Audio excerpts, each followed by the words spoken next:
Kobe Paras, naglabas ng hugot patungkol sa pain at joy. Nag-viral kamakailan ang isang maikling, ngunit makahulugang post ng kilalang basketball player at celebrity na si Kobe Paras sa kanyang Instagram story. Marami ang napaisip at nagbigay ng kani-kanilang interpretasyon sa kanyang sinabi, lalo na't may kaugnayan ito sa emosyon at maaaring sa kanyang personal na pinagdaraanan. Sa nasabing IG story, ibinahagi ni Kobe ang isang larawan ng napakagandang paglubog ng araw, sunset, sa tabing dagat. Isang tahimik ngunit malalim na tagpo na tila sumasalamin sa katahimikan at kasabay na kalungkutan o pagninilay. Sa itaas ng larawan ay nakasulat ang caption na, "Without pain there is no joy," isang linyang puno ng damdamin at tila may malalim na pinaghuhugutan. Bagamat walang direktang pahayag mula kay Kobe kung ano ang pinanggagalingan ng kanyang post, hindi na rin napigilan ng mga netizen na i-connecta ito sa kanyang buhay pag-ibig, na kamakailan lamang ay naging laman ng balita at social media. Matatandaang naging usap-usapan ang naging paghihiwalay nila ng kapuso actress na si Kylene Alcantara.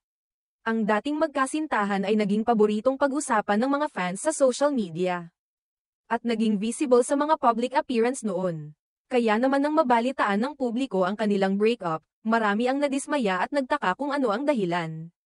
Lalo pang naging mainit ang isyu nang makialam ang ina ni Kobe na si Jackie Forster, na kilalang aktres din. Hindi napigilan ni Jackie na magsalita at ipagtanggol ang anak mula sa mga espekulasyon at pambabatikos ng publiko. Sa ilang mga panayam at social media posts, ipinahayag ni Jackie ang kanyang pagkadismaya sa kung paano tila siya o ang kanyang anak ay hinusgahan ng walang sapat na kaalaman sa tunay na nangyari. Subalit tila hindi pa roon natapos ang kontrobersya. Ilang linggo lamang matapos pumutok ang balita ng kanilang paghihiwalay. Muling naging sentro ng intriga si Kobe Paras nang makitang nagbabakasyon sa Bali, Indonesia.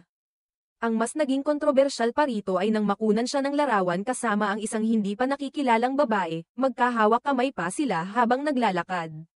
Muli, umani ito ng sari-saring reaksyon mula sa netizens, kabilang na ang mga tanong kung siya ba ay agad nang nakamove on o may bago ng pag-ibig.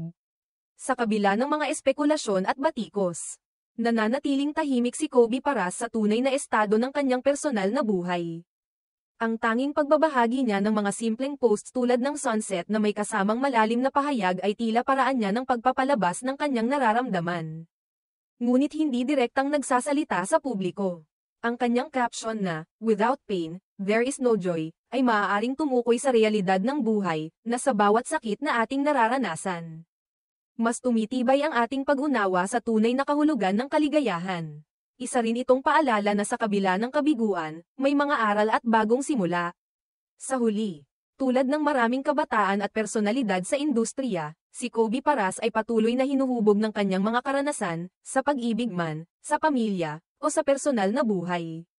Sa mga ganitong pagkakataon, mas nakikita ng publiko ang kanyang pagiging totoo bilang tao, hindi lamang bilang isang atleta o celebrity, kundi bilang isang individual na dumadaan sa parehong sakit at saya tulad ng iba.